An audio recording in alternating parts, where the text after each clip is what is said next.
Travelers. I'm Josh. And I'm Kahi. And we're the Genshin Genshin Guys. Welcome all. This podcast is for fans of Genshin Impact, the mobile game made by Hoyoverse, also known as MiHoYo. Here we talk about our opinions, experiences, and dreams about Genshin Impact.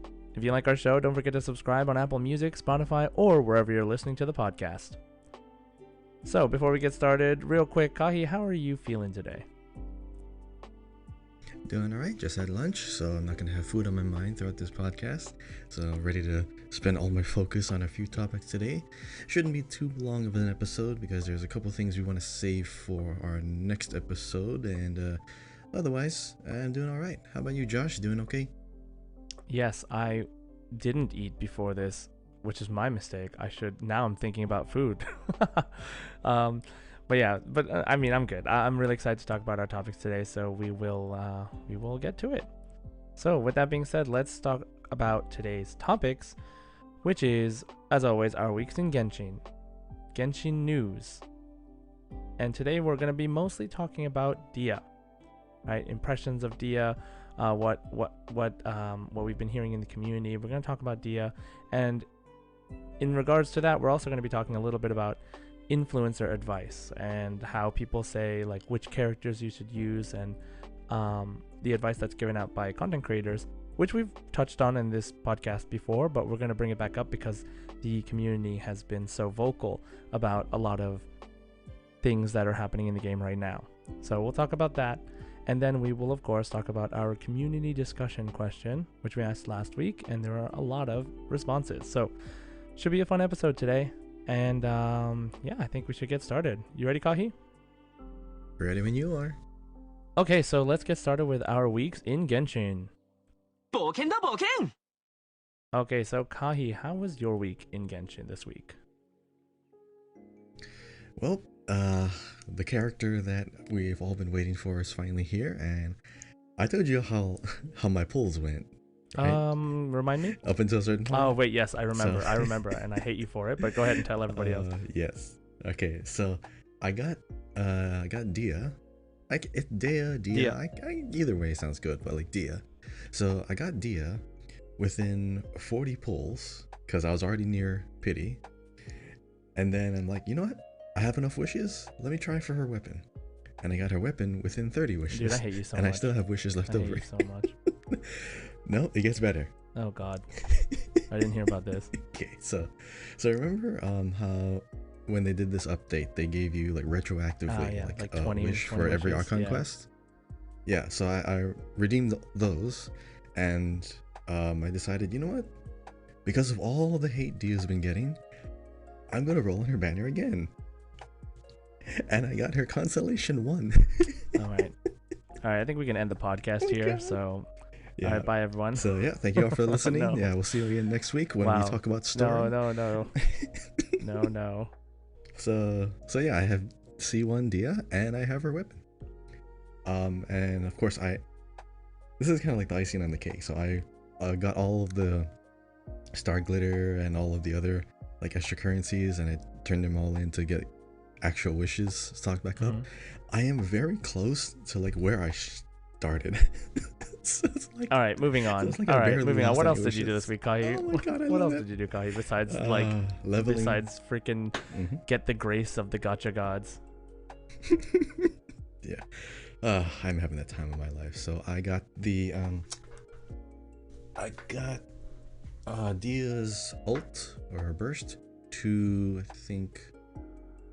Oh no, yeah, I did max it out to level 10.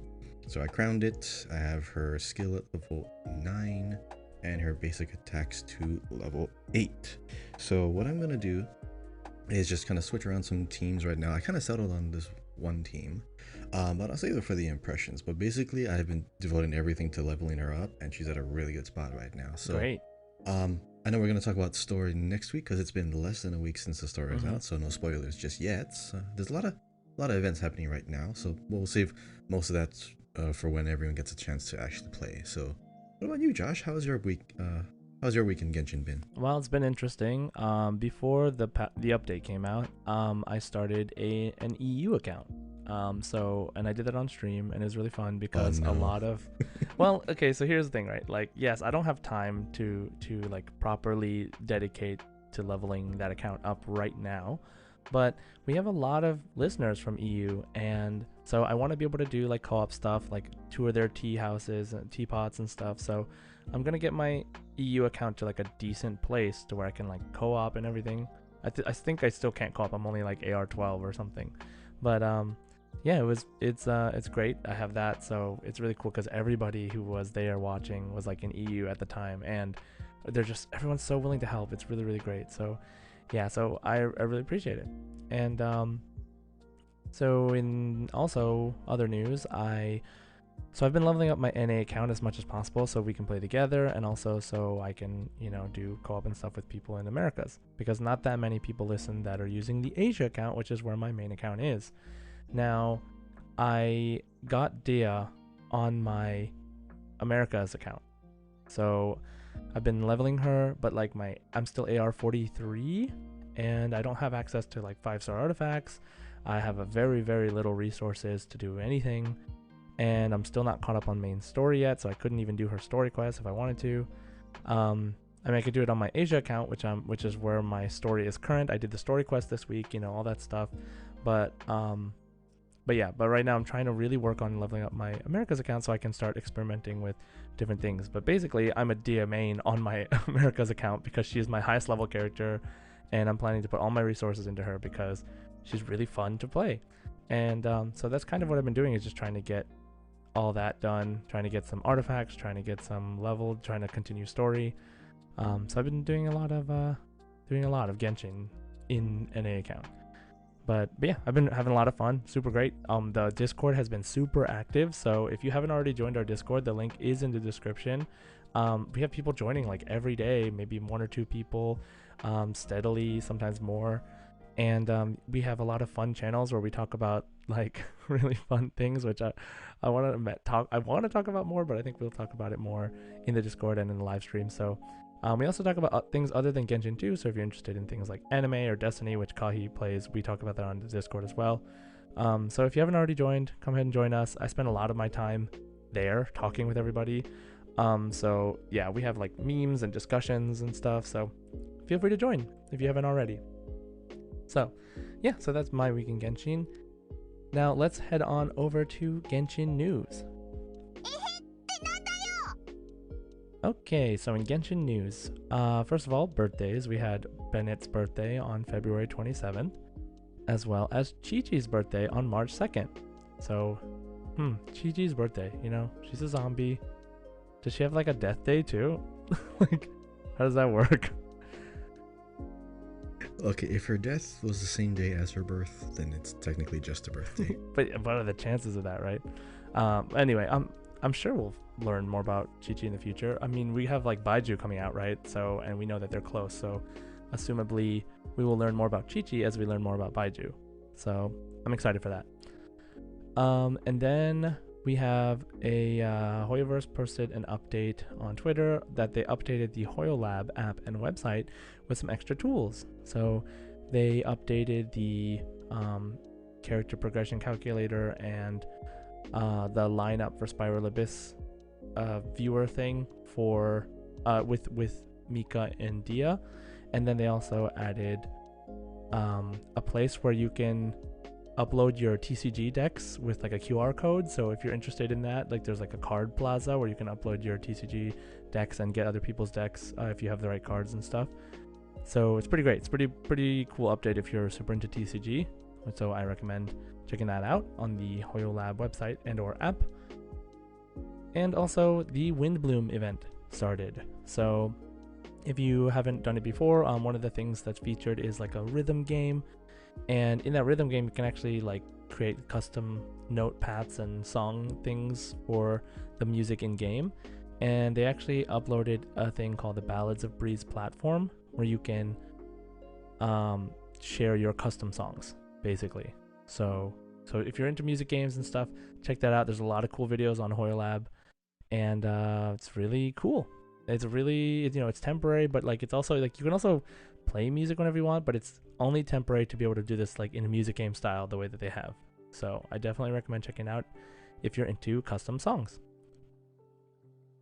Okay, and I think that's basically our news for this week. There wasn't too much extra updates and things that were posted. I think some fan art contests for Hu Tao and Yelan ended recently because their banner ended recently as well. And yeah, I think that's it. So I believe there's also like a camera event going on. wait, really? It's kind of a minor event, but it's on the website only. I saw it through the app, through the Hoyo Lab app. Oh yeah, There's a camera. interesting. Okay, they do stuff like that all the but time. you have to submit the pictures. Yeah, the pictures have to go into the app though. So the other ones you could post it on like their Instagram or their Twitter or something, which is easier for people to submit. But this one you have to go through their app and their comment section. So if you want, I mean the reward was like 100 Primo Gems, so you can do it for fun. But I might try it out. I won like one of the other ones a while back, and they gave me like 300 Primo Gems. But why not? they downed it to 100, so I don't know. I mean, whatever, if you like take them anyway, right? Or just a whatever. I mean, speaking of the camera, right? Like I got a really great suggestion from someone in our Discord to create a channel for sharing only original pictures taken on your game with your camera or screenshots in your game.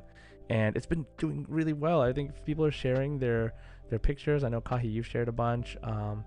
And it's really, really cool to see people's original camera shots. They're really creative. So yeah, it's cool. And if you have some good ones, I mean, hey, you might as well just submit them, so why not? But yeah, that's a good point. That's a good, I didn't even see that one. Other than that, yeah, pretty much all the news. All right, cool. So let's move on to our next topic, our main topic for the day, which is our impressions of Dehya. Right now, we've both been talking about how we've been leveling her this week. And, this episode, like Kahi said, we're not going to be focusing on story so much because we do want to talk about that. We want to talk about the Archon quest, maybe Dehya's story quest next week. But this week, we're going to focus on Dehya, on the community's reaction to Dehya, our impressions, and the gameplay, right? So, and then maybe talk about some things about influencer advice and yada, yada, yada. So we're going to get right into that right now. So the first thing is, so the first thing is about Dehya. In regards to Dehya, Kahi, before just like we talk about the community or anything, you have her. How is she for you? What do you like about her, etc., etc.? Tell me your impressions. She feels incredibly powerful, and she actually has the numbers to back it. I have no idea why people are saying she's weak, because she's in no way weak. Like, I don't even have like optimized artifacts, and she's doing as much damage as my Raiden Shogun unbuffed. So, my first impressions is she's actually really strong. I take her through like a Spiral Abyss. I take her to like all like the world bosses when I'm just trying to farm materials. I went to Kai, you gotta remember a little bit that you also have C1 plus her weapon. So that's true. Yeah. That is true. It's not an overinvestment, but it's definitely one. More than most people can probably make. Yeah. I've seen videos though of this guy Wallenstein. He's like the #1 Beto main in the world. He played with Dehya, and he doesn't have her weapon, but he has like artifacts that he uses on other characters too, and still she was doing a lot of good damage. So I mean, you have to keep in mind, if they just keep making every new character more powerful than every past character, you're gonna have a broken game. Like, right, that's a power creep. So I'm glad she's not overpowered. Everyone wants her to be overpowered, but she really shouldn't be. I mean, there's a point about game balance, even though it is mostly like a single player game that you can play with co-op, and you're not really competing against everyone. But right, my first impression is she's great. She's designed very well.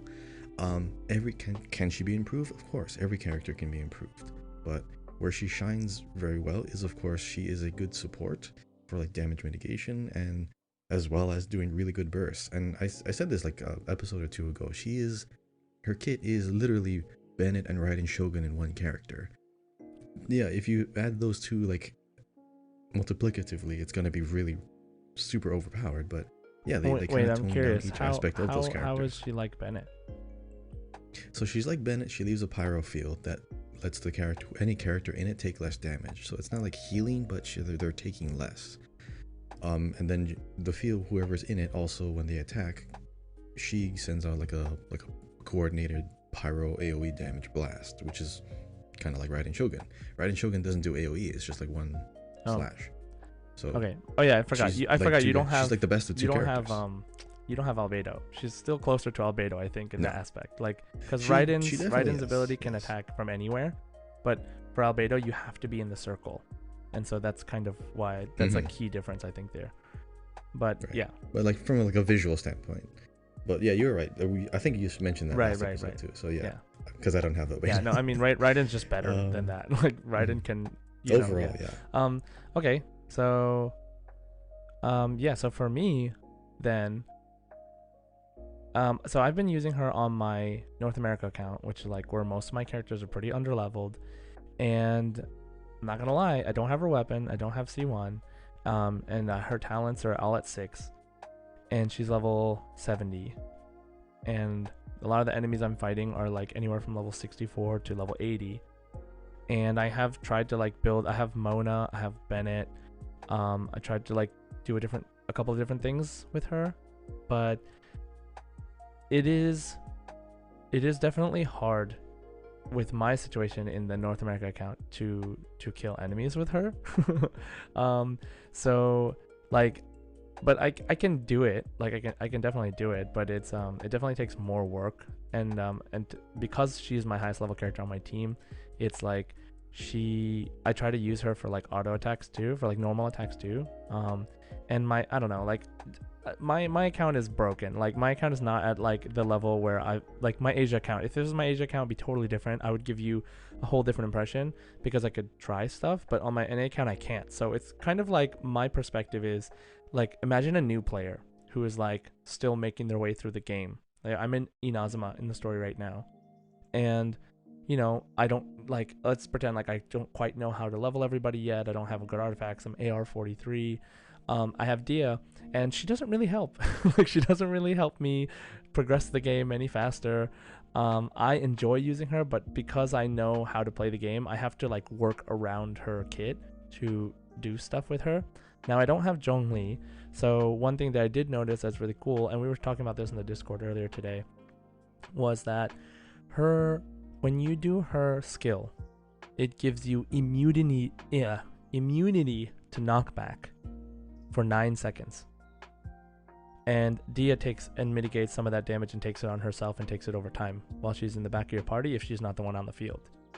But if you just throw that down, you have 9 seconds of not being knocked back at all. So if you're fighting those ruin guards that like spin around and keep knocking you back constantly, you just won't get knocked back. You just take hits, and some of the damage goes to Dehya.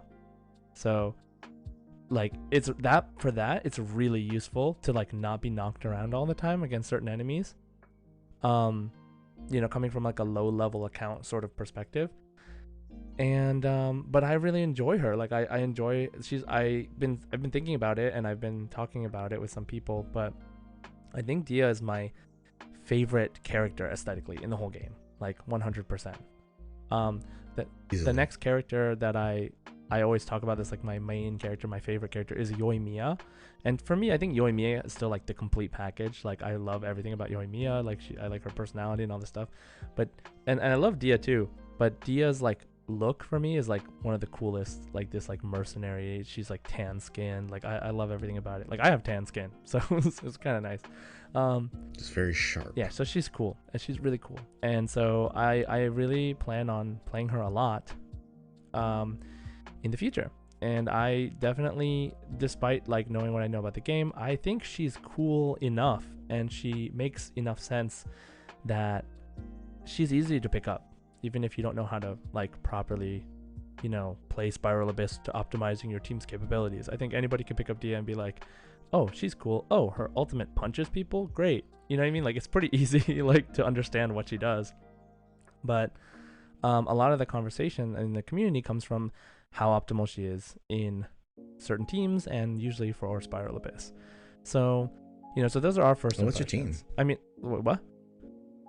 Yeah, what's your team? I mean, I told you Before saying I mine. have so limited like with my characters, so the team I have probably wouldn't necessarily build.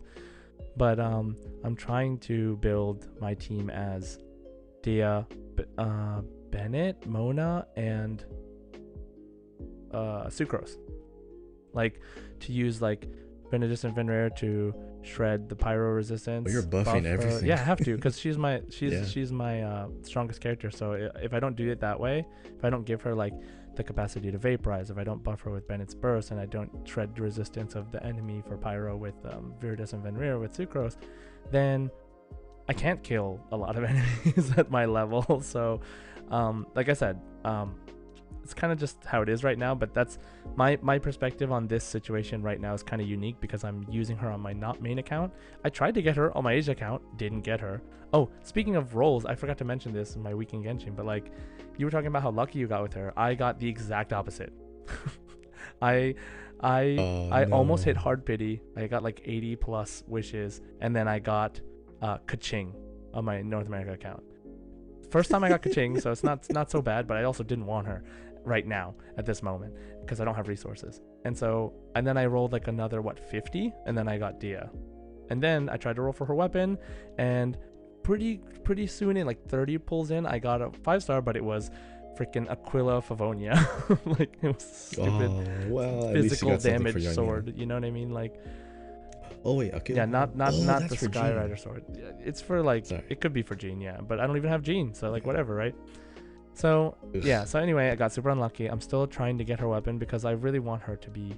I want to at least get C0 on and her weapon. If I can get C1, that'd be great. But I'm also not worried because she'll be in standard banner, so I could always get it in the future.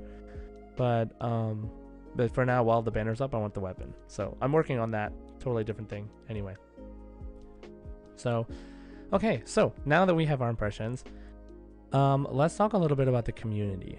Now that Dehya's out, we can talk about how there was a lot of discourse in the community around the leaks that were presented before she was released, and how people were criticizing her kit and her damage output before even being able to play her. And so there was a lot of people going around on subreddits, on Twitter, telling people don't get this character, don't get her, etc., etc. And then she became announced that she was on the standard banner, and so everyone else was like, definitely don't get her. And then it's like, you know, she's not worth it and all this stuff. And yeah, so and then when she released, now we've got our impressions, and you know, a lot of people are still basically saying, you know, she's not, you know, worth it. And she's like, you know, she is, there are better options and this and that and this and that, and like the leaks were right and all this stuff. So yeah, so we wanted to kind of address that a little bit today because first of all, we like the character.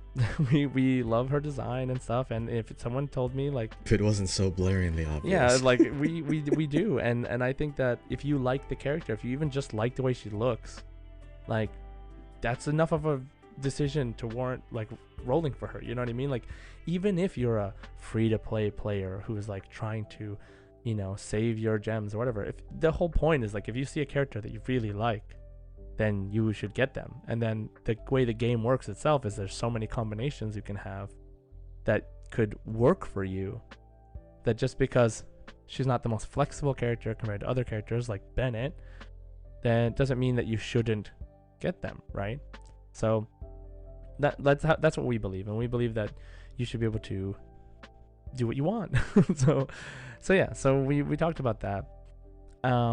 But there is people in the community basically actively telling people not to get her, right? So there is a Twitter account that's like daily Dehya, your daily dose of Dehya or something like that. Man, I forgot the name of the Twitter account. What was it? They have all those for like every character almost. Oh, okay. I don't really find those often. Almost like a subreddit. But this Twitter is called Daily Dehya, and it's, what is it? @ Daily Dehya with 2 A's at the end. And they posted something about the Chinese community, and you know, I don't know. I'm not actively talking to the Chinese community, but there is like a translation of someone talking about the Chinese community and their thoughts about this entire situation. And there's actually there's, I don't know if Kahi, if you read this part of it, but there was first of all, there was, from what this person can tell, the vast majority of Chinese players love this character.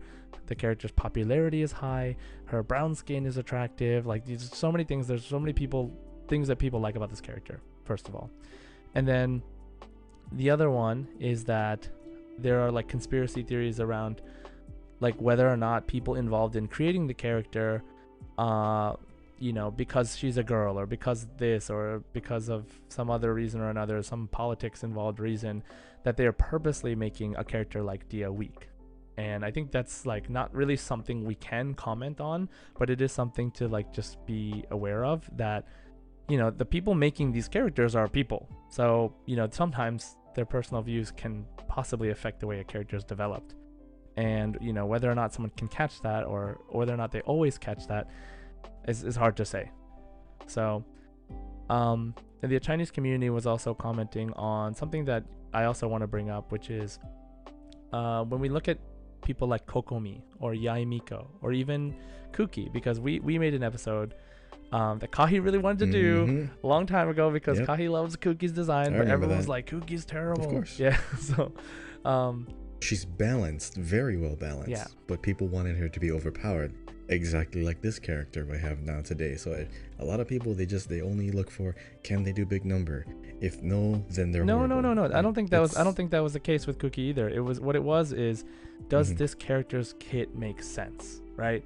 Like does it make sense for me to have a character who she spends most of her time off field, but her abilities scale off of her HP, but then her special move is just damage. Like, her special move just does damage, just not based on her HP at all. So how am I supposed to build her? Do I build her with damage? Do I build her with HP? Like, what makes sense? And sometimes, of course, there are options, but then sometimes it's just hard to figure out.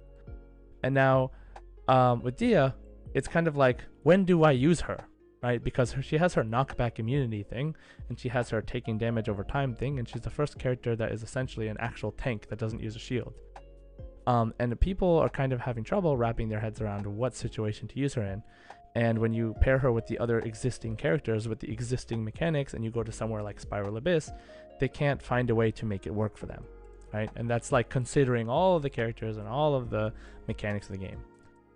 And when we think about Kokomi or Yaimiko or even Kuki, there is some kind of belief that the Chinese community have that MiHoYo doesn't make useless mechanics. And I think it's a really interesting thing to think about, because basically they're releasing to us a character now, and we have no way of having the foresight of what is going to come in the future. And that could possibly be something that changes the way that this character is perceived. So, for example, when Dendro came out, Kokomi, Yaimiko, and Kuki, all characters that were considered to be very difficult to use and hard to understand how to optimize. Once Dendro came out, it made so much more sense. Exactly. Right? And that's not foresight we can have being just players in the community, right? I mean, same thing for Nilou too, because imagine like Nilou's skill is kind of like Barbara. Like Barbara's skill like just applies like a wet aura, but doesn't actually do damage. It just applies the wet status. And that was useful when Kaya was like a kind of a meta character way back in the day. But I mean, you have Nilou who has the same kind of ability now, and now that if you have a character that just only applies the element and doesn't actually do damage, I'm sure a lot of people wouldn't have like really given them a chance. But now that Nilou came out in the middle of a Dendro-centric patch, everyone immediately sees the value, because they know that it can be applied to this, it can be applied to Dendro, right, Hyper, exactly, all kinds of stuff. So it's already in their head. So when she came out, it immediately made sense, it immediately clicked. Dehya, there's always going to be, I feel like she can fit in almost every kind of team, because like the team that I have her in now is with Raiden Shogun, Yaimiko, and Jean. Just because, thematically it looks cool.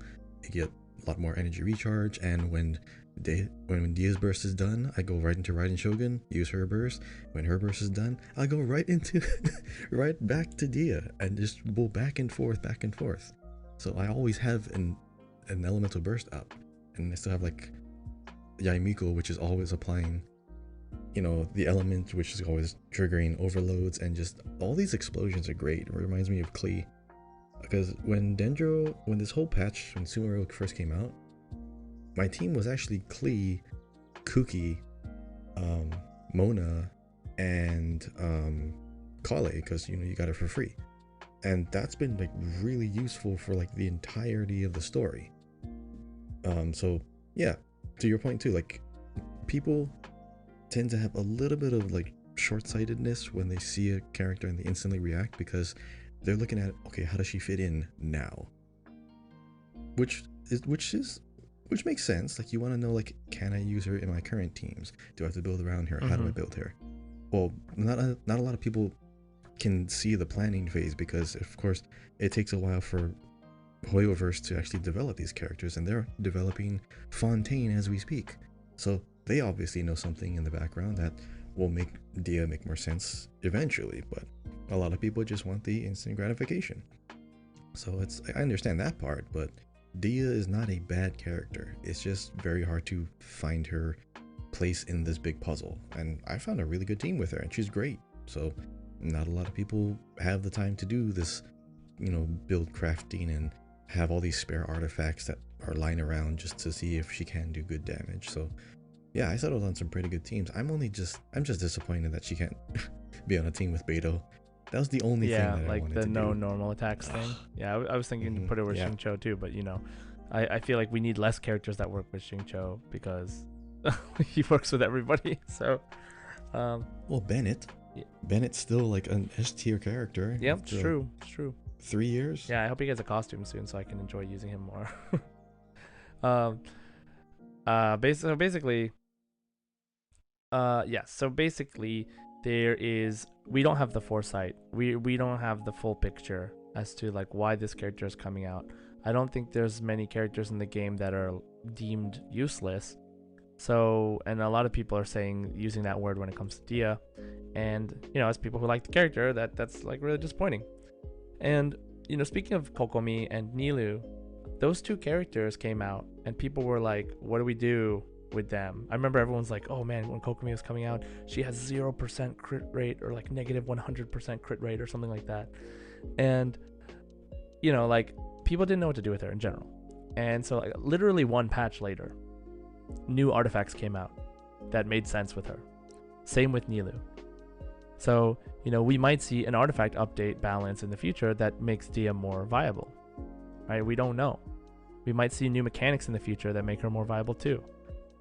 But right now, she's the first of her kind when it comes to mitigating damage like a true tank without using a shield, right? So, and her weapon also is really interesting, because it says if you don't have a shield on, then you get 32% extra max HP at R1. What? Like, that's so interesting. Encourage people not to use shields. Like, I really think that's super cool. I think she's the only character that gets worse with a shield, because everyone else benefits from like defense, or like Noelle can heal if she has a shield and does her burst. But like, yeah, Dia actively does not want a shield, which is kind of good, because if you don't have a good Geo character, some people skip Noelle. I don't know why, but some people skipped her and they don't have any kind of damage mitigation. So this is still a good option for people who are coming. I mean, Layla, like Diona, like there's good shield characters, Toma even. True. But but like, thing is, shielding, and we saw like Hoyoverse kind of trying to push people away from shields when they introduced those the rift dog things. I forgot what they're called, but those enemies that make you bleed. Oh yeah. Right. And it doesn't matter if you have a shield on, because you'll bleed through the shield.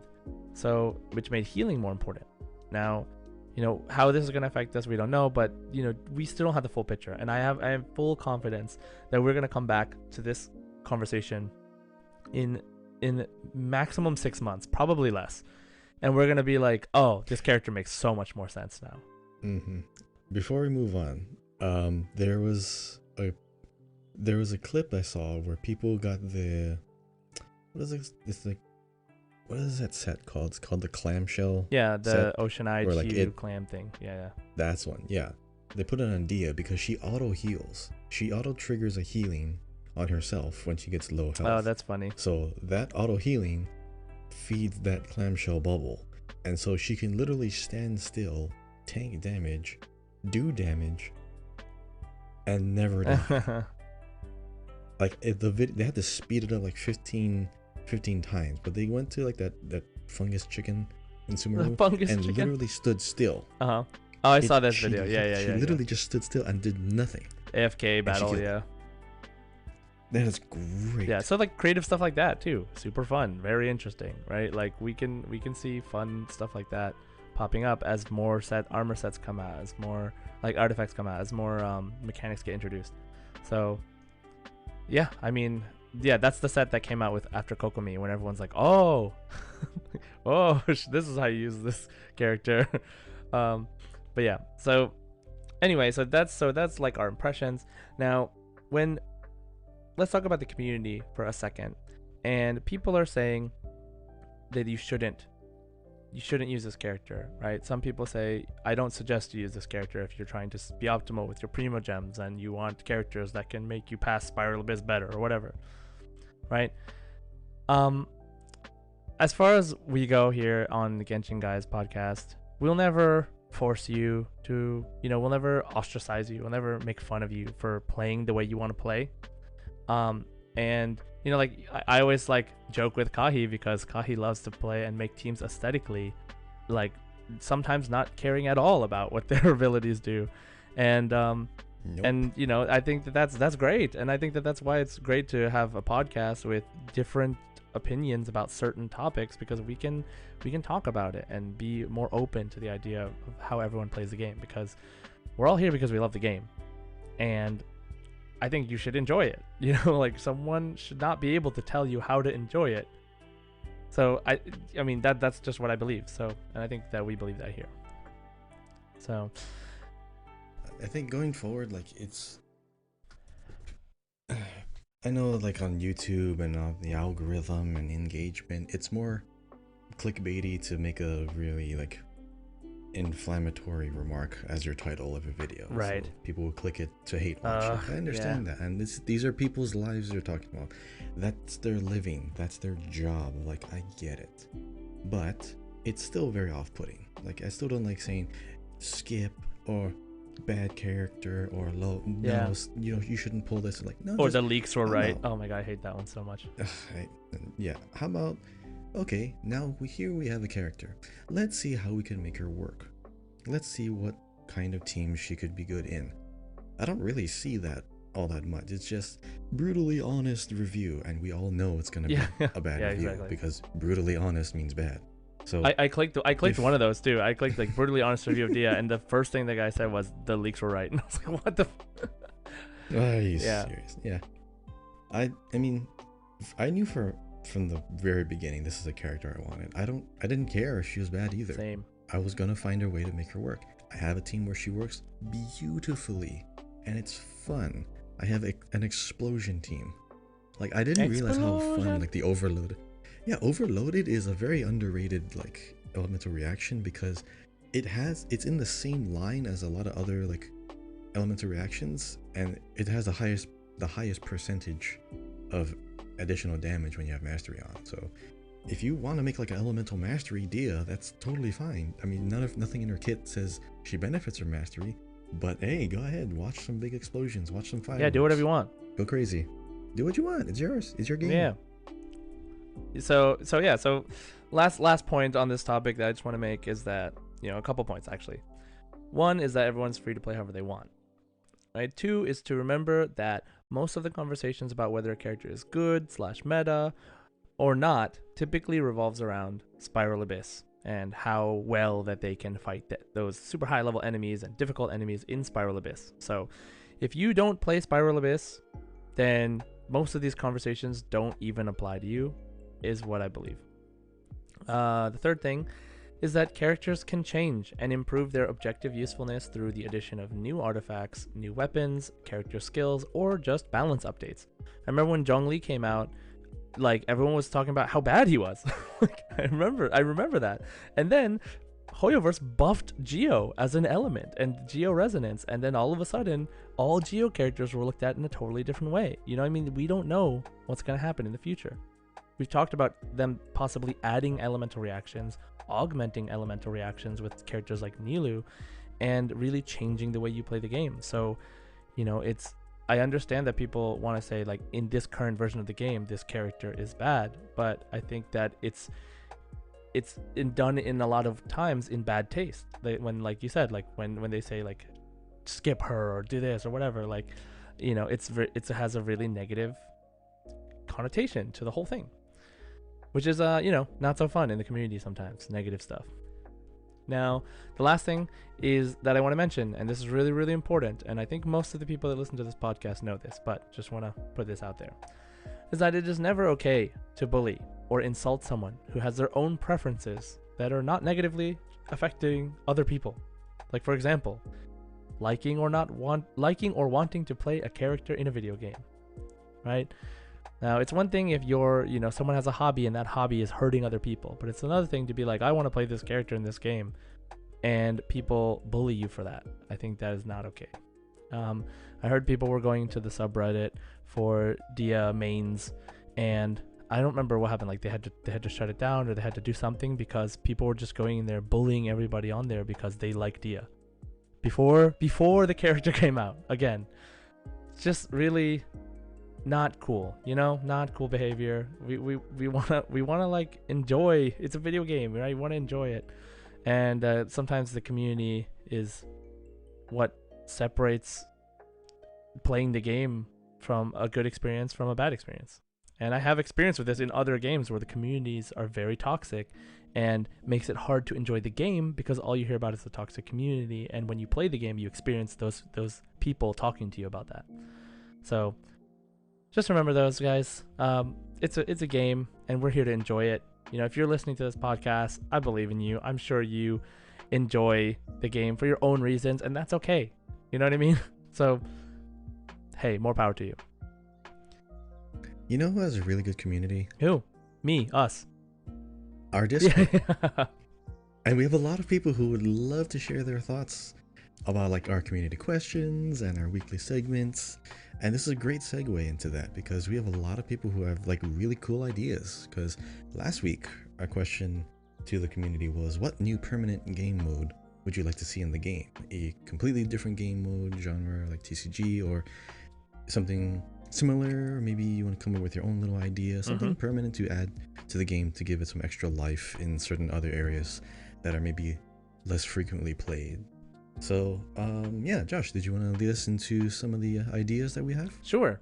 So, first let's share our ideas. Okay, Kahi? So, first of all, I wanted to share my idea, which would be a cool permanent game mode, because I'm a fan of this kind of game. And that is auto chess. Or like if any of you have played Teamfight Tactics, like the League of Legends game, or the Onmyoji auto chess game. It's a game mode that's kind of hard to explain, but basically you have like random characters that come up, and each turn you can put them on the field and set them up a certain way, and then when the round starts, they fight automatically based on their abilities and their placement. And it's really, really cool game mode that I really like, and that they've done in other games, and I would absolutely love to see a Genshin one. So that's my desired game mode. If you have any questions about auto chess type games, let me know in the Discord. I will happily go through it with you. What about you, Kahi? I said this a while back too, because I just want to see the mechanic implemented a lot better, and I have a very strong feeling that they're gonna add something like this to Fontaine because of the whole theme. I really want the camera event to be permanent, just purely because of how the camera works. You can have a stationary camera, like a tripod, then pose. Yes, because they have a built-in camera mode already, but it's just you are the camera. But you can have a gadget that places a stationary camera, like how the camera events already do, and you can even see a little blue line to know where it's aiming, and you can take pictures way better. You have a lot more people engaged with that one little mode that's been here since day one. So I just hope like a more permanent and more robust camera system is implemented when Fontaine comes out. I'm 99% sure they're going to do that, simply because Fontaine is known for movies. I mean, they invented the camera. They have to. Right? So they did, yes. It would not make any sense if they didn't give do us a tripod. So please. I can do without the filters. I don't like the filter camera. It's just weird. Oh yeah, you can do some pretty interesting things with it, but it's like you still see that kind of like sepia tone, dirty outline, which is artistic in a way. Right. But I mean, it's better than not having the game it. itself is cool. It doesn't change much. Yeah. True. All right. So what we'll do is we'll read some of the suggestions from our Discord first, just because a lot of people have some really cool ideas. So Josh, you can take some of the Discord ones, and I'll take the ones from the Spotify audience. All right, cool. Okay, so first is Chemleon, which says, I want a place where we can do PvP, form teams of 4, and fight each other on different maps with our character builds. Interesting, right? So Genshin is a PvE game, right? And it's co-op. There's not very many forms. There has not been many forms in the past of being able to directly challenge other players without it being things like, can you get a better time, or can you collect more coins, or something like that. But I'm just really curious to see how they would implement a fighting thing. So in Destiny 2, they did something like this. They did a PvEVP mode called Gambit. It's basically like a little dungeon arena where you have your team and another team in another parallel arena. But what they do is they just clear out all like the NPC enemies, collect some things, and bring them to a little bank. But frequently a portal will open up where you can actually invade the other team's arena and try to defeat them. Oh my gosh, I love that. That was great. Oh my, that would so work for Genshin. Great. Oh my gosh, that's amazing. Now here's the thing though. The weird thing is the Destiny 2 community currently does not like that game mode. What? I don't know why, because maybe they feel like they get set back too much, maybe they don't like being invaded, maybe they feel like they're losing a lot of progress. And I understand like undoing all of your hard work, because if you get killed in that invasion, you lose all of the things you collected, and now your team is really far behind. That's a very bad feeling. I understand that. The game mode itself is great. So I think Genshin could do something like this, because co-op can exist. They could be in their own little isolated places. They have think of it like just like one big runway. There's like a big wall in the middle where you can't ever reach the other characters on the other side, and you just have to keep running through this lane, clear out all the enemies, and see if you can reach the other side first. Yeah, it's like, imagine Battleship, the game where like you just you shoot missiles over the other side. Like you could fight enemies, and the faster you kill enemies, the more you do damage to the other side, kind of like those like Tetris fighter games, So yeah, I mean, we have PvP in terms of TCG, but I'm sure you mean like using your character with their builds. So I think this could work. That's a really interesting. I totally forgot about that game mode. I actually really enjoyed that. Yeah, because PvEVP still gives people who like PvE something to focus on, and people who like PvP can turn their focus to like, oh, I can't wait for my turn to invade. I can't wait for my turn to play against the other people. I mean, you can do that. You can do like 2v2. Well, and remember, like 1v1. I know that like Hoyoverse has stated that they don't want people to have anxiety when it comes to certain modes. So I'm sure they could figure out a way to make it like so that you don't lose so much for losing. Like that's an important thing, is like feeling like you lose 5 games in a row. It's like, oh man, I don't want to play this anymore. This isn't fun. Or like negative progress, like undoing the work you've actually done. So like, being able to, if there was like a quote unquote ranked like game mode or like scoreboard that reset weekly or something, and if you lose, you don't lose anything, but if you win, you get points. Like that would make more sense. Even just that by itself is like a huge thing. Yeah, so like both people, like if you defeat certain enemies, like you get like points or like coins, and at whoever finishes first, it just stops, and both people still keep their coins or their currency. So you're rewarding the person who finishes first because they got through like the entire thing, but the other person still gets something. They didn't lose any of what they gained throughout that entire fight. But this is just me like taking this idea and expanding it. But yeah, PvP in some form could work. if it's not direct PvP. Yeah, I don't ever see Genshin being a game where you can like just literally fight each other. Like I don't think that'll ever be a thing. But I think that using like enemies to get scores to challenge each other, for example, is more likely. But okay, so yeah, that was a great discussion. Okay, so Mad EXP Waste says, not a totally different game mode, but maybe a more in-depth version of the tower defense game we had with us having to use turrets / elemental reactions to deal with the waves of mobs. Okay, so basically, the name of that was Theater Mechanicus? Theater Mechanicus. Could be set up that Sumeru scholars are studying how certain reactions affect various enemies, or scholars found are researching Khaenri'ah old tech, and as you do game / daily weekly challenges, they learn more about the tech, and you can upgrade and get new turrets and be able to beat waves levels you were too weak to do earlier. Yeah, so you want like a permanent theater Mechanicus, which is cool. I really enjoy that. Every time they brought it back, I enjoyed it. I'm really curious how the new one's going to be with the fungi. It's very different, but we'll see. You know what's weird about this one though? Like, this is just like a lore thing. Sumeru and the Academia don't actually like making robots. But they don't like making mechanisms like that because they had... Oh, the robots, right? Tanari's thing, right? Yeah. Tanari's story. The robot started with a K. I forgot his name. But yeah, like the robot was like a found construct, and the only one that tended to it was like an exiled like professor. Right. And yeah, it was something about robots. Specifically said they didn't want to do that. Yeah. So. Yeah, that's a good one. So Sarah, in Warcraft 3, there are custom maps, and one of the best maps is called Hero Line War / 8 Hero Siege. Everyone in the team controls one character each. Together, you defend your lanes from monster waves that are invading your base. All characters start level 1. As you kill monsters, gain experience. You level up. Your talent skill levels also increase. With more gold, you can buy more artifacts and weapons and CDs, making every unit viable. I prefer if this was a PvE mode where at the last wave you would face strong bosses rushing down the lane and destroying your base. This can be done in co-op and with friends for fun, with Primogem rewards once per month. Maybe get a bit of gold for each additional clear after claiming the Primos. I can easily see this. Yeah, anything that's like where everybody works together. Like we still just need more co-op like things in general. So this would be a very, I think, easy idea to do. Where it's just 4 of you fighting like waves of enemies. I'm still surprised we don't have something like that at this point, because it is a very basic way to enjoy co-op, right? Like it's like doing a domain or doing Spiral Abyss, but like having waves, right? Yeah, I like the idea of like leveling or upgrading your character as you play. Yeah, because it's better than just giving someone like, oh, here's a fully upgraded version, do a few things with it.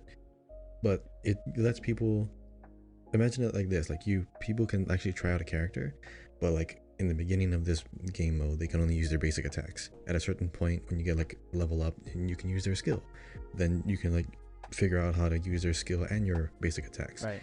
Then at the end of it, towards the end, you can upgrade their ult. You're progressively learning the character rather than just flinging every ability you can and trying to see like, oh, which one does the most damage. Yeah, there are other like games that the do slow this. progression is There's good. other games that do this, and they do it pretty successfully. I mean, MMOs like there is a dungeon in Final Fantasy 14 where you can pick whatever class that you have, and then you don't use any of your abilities. You get everything there in the dungeon. It's randomly generated, and then when you get to the end, you actually get experience for that class. So, there's also League of Legends, which is technically kind of based on Warcraft, which is because it's kind of based on Dota, which is kind of based on a Warcraft mod. But it's similar. It's like all characters start at level 1, no matter who you have all your characters. But then when you get in there, whatever you did in previous games, whatever build you actually have ready for them doesn't really matter, because everything happens in that game, and it makes each experience really fun because you do it together. And I think they could do something like that too. So thanks, Sarah. That's a good suggestion. So Mischievous Monkey (parentheses Diana), I think it would be cool if they made the fungi fighting a permanent thing, and maybe even a PvP type thing where you can fight other people's fungi too. Yeah, I'm really curious to see how they're going to do this new one, because it kind of looks like the thing I was talking about, the auto chess, but it looks a little more automated, and it looks like there's a little less options. But I don't know. We gotta see. But I think it would be cool to see PvP in those kind of modes. L_Bell. I would like it if they made you able to use other people's displayed characters on their profiles in a trial like they do for the featured 5 stars.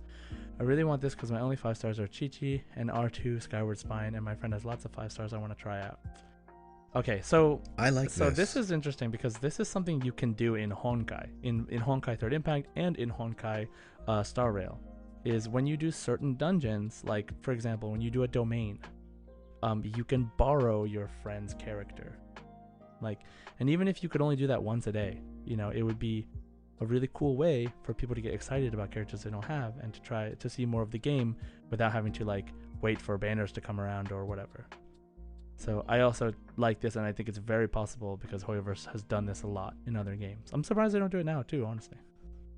Well, one of the reasons why I like this idea is because if someone has a very creative like artifact, weapon, or team build, or just a character, people can actually see how it functions, because people don't have to invest their actual resources to build the character similarly, and then they don't get the same effect, and they still don't think the character's good. Like for example, hey, I have a great team that works with Dehya, and everyone's like, no, I don't have a good team with Dehya. Dehya has to be awful. Well, use my team and then see. Oh, okay. Now they see it. Yeah. Or just use my Dehya, right? Like here, boom.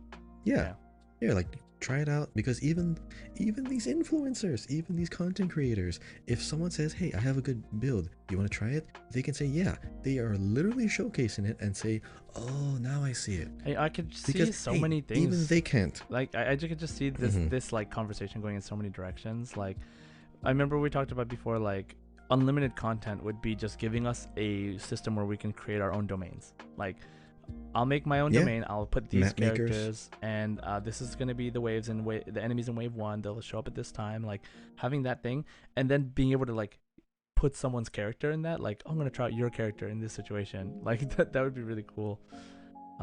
But man, we'll see what they do. I hope that they just put more and more into the game. Obviously the game's not going anywhere.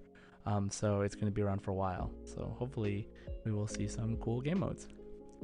Healing _ Halo says, I want to see a Fire Emblem like battle system in the game. I think the elemental reaction could add some unique gameplay to that game genre. Yeah, so like a tactics game mode with a grid-based movement system would be really cool to see elements. I definitely have not seen a game like that I can recall.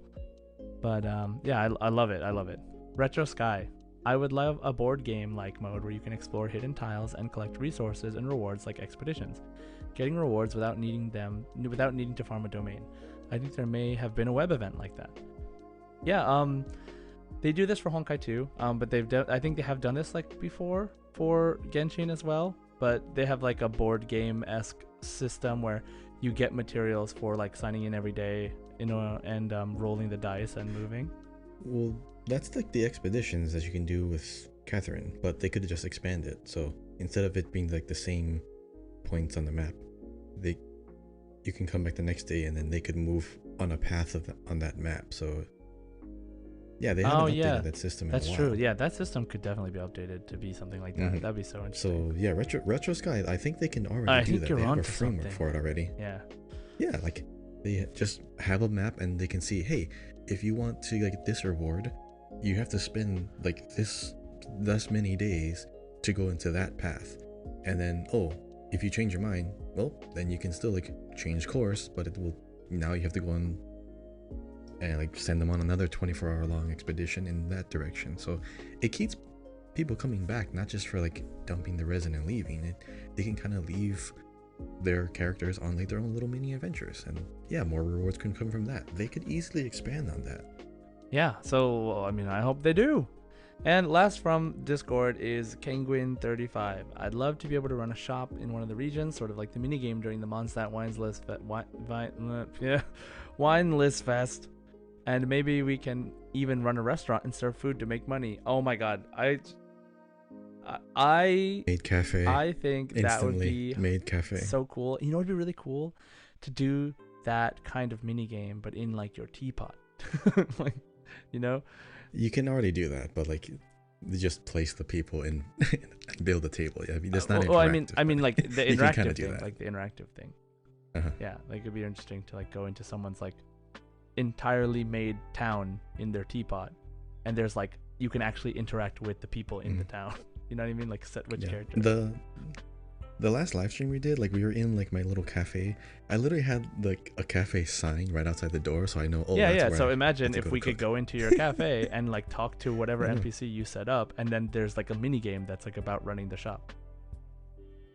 That'd be cool. Yeah, it'd be so cool, like to interact with other people's teapots in that way. But even if we're not talking about teapots, yeah, I mean, they've done stuff like that in the story mode and in side quests where they have like this like kind of haggling with people's prices for stuff. Like they do that all the time.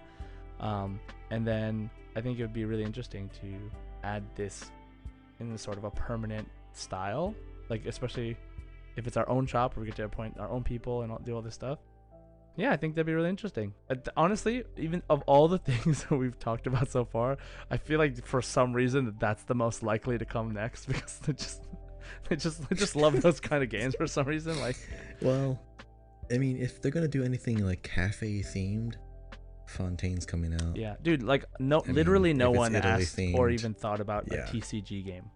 Like, I can't believe they were just making this. I was not expecting they that. were just like making this, like, and it's so good too. It's like really good.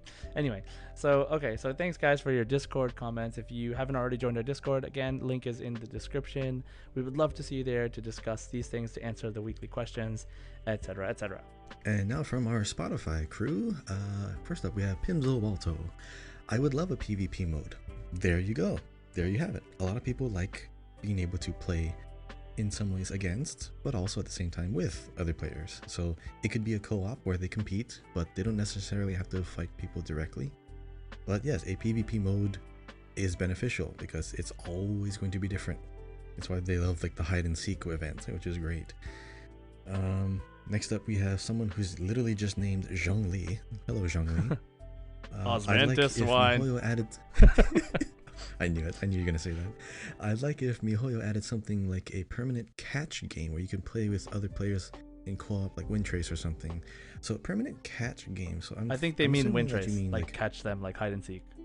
Yeah, I thought it was either that or something where you can literally toss like a ball back and forth, like a gadget.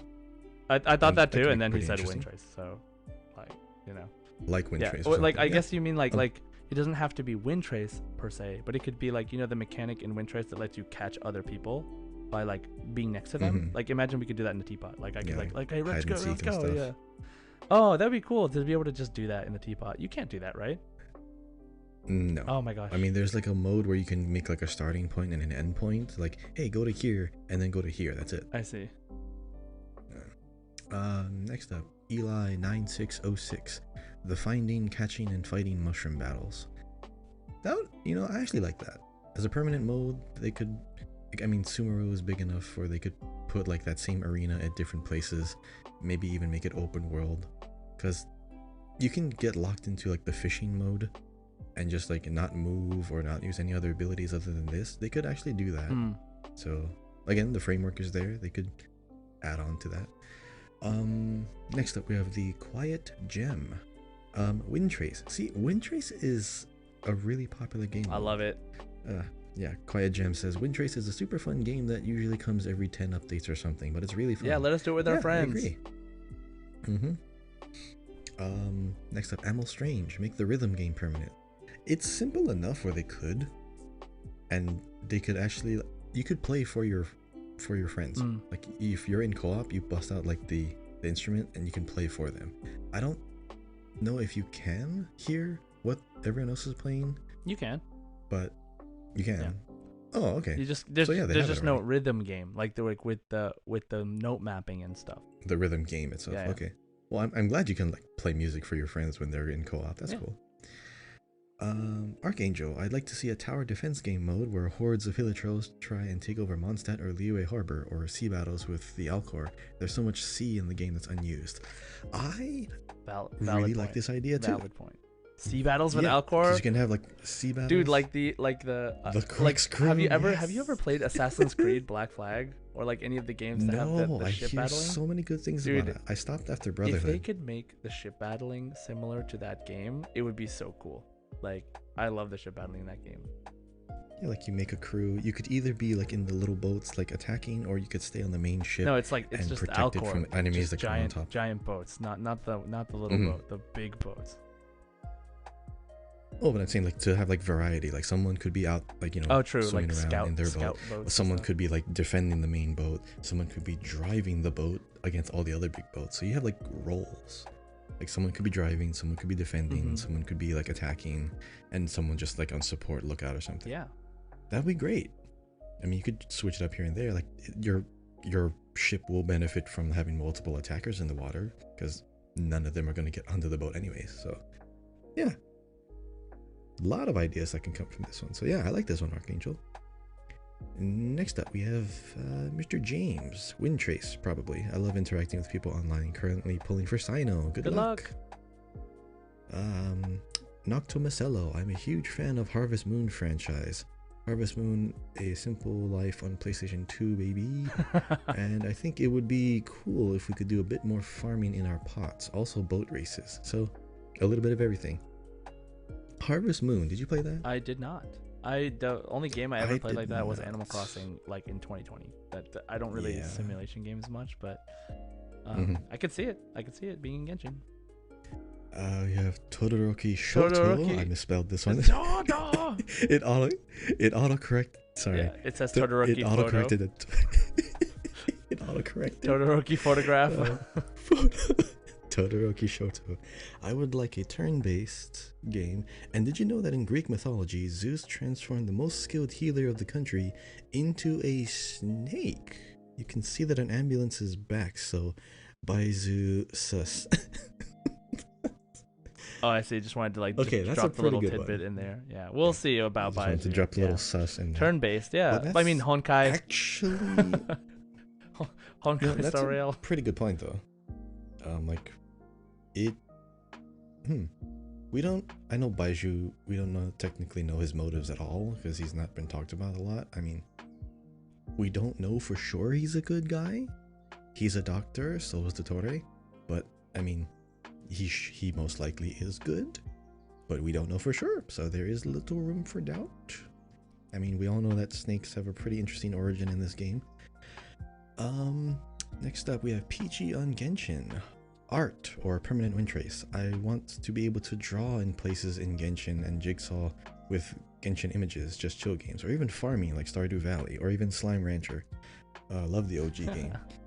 So here's the interesting thing about like drawing in Genshin.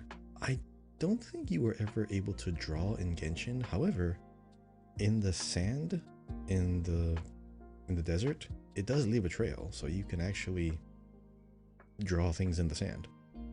It stays up for quite a while too, but like it's not intended to be for drawing, but the physics are there. The system is there where you can leave a trail. I just think that you could drawing, being able to add drawing in places introduces an element of like not safe for work. So I don't think they'll ever add that, because even Splatoon, Dang. you know what I mean? Splatoon, you can draw everywhere, but like it's just so much like just getting past the NSFW barrier that's just like, this is not chill for a child game, you know what I mean? Like stuff like that. So Yeah. I feel like they would never do that just because of the sheer amount of people that play the game. It's just, and they don't have they would have to regulate all of it, which would be really difficult.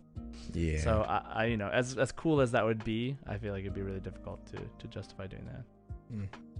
But see, yeah, it's kind of making me a little worried for Fontaine. If they have any kind of art related events, they're probably going to keep it really compartmentalized, where you have like puzzle pieces and then you can rearrange them however you want. I would love for them to be able to let you draw, but I see your point. And lastly, we have Lex Loothole, Sumter Beast Racing. Characters driving can use abilities. Think Mario Kart, like Yao Yao tossing rabbit balls. Ningguang dropping a jade screen to run into. Oh my god, that would be great. Oh my god, this is good Sumter Beast Racing. Because they have places in the desert where you just literally run and collect all of these little like orbs. We have some really good ideas, don't we? okay, and our new community question is, if you could add one voice line in Genshin, what character and what would you want them to say? Also, when is it triggered?